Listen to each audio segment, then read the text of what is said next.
તમારું નામ સાથે?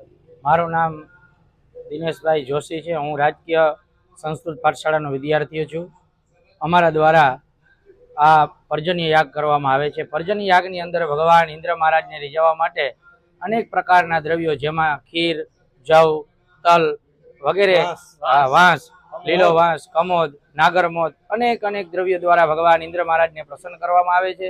એ આહુતિઓ દ્વારા ભગવાન ઇન્દ્ર મહારાજ પ્રસન્ન થાય અને જીવ માત્રનું પરમાત્મા કલ્યાણ કરે, આ હેતુ માટે સૌ બ્રાહ્મણો, સૌ વિદ્યાર્થીઓ મોટી સંખ્યામાં ગામથી અહીંયા પધારી અનેક લોકો પોતાની સેવા આ યજ્ઞ કાર્યની અંદર આપે છે અને નિસ્વાર્થ ભાવે આ યજ્ઞ કરવામાં આવે છે। આ યજ્ઞનો હેતુ એક જ છે કે વિશ્વનું કલ્યાણ થાય અને પરમાત્મા ઇન્દ્ર મહારાજ પ્રસન્ન થાય અને જીવ માત્ર સૃષ્ટિનું કલ્યાણ થાય, એ માટે આ બ્રાહ્મણો, કર્મકાંડી બ્રાહ્મણો દ્વારા આ યજ્ઞ કરવામાં આવે છે। દર વર્ષે આ પર્જન્ય નામનો યજ્ઞ રાજકીય સંસ્કૃત પાઠશાળાની અંદર કરવામાં આવે છે। મહાદેવ।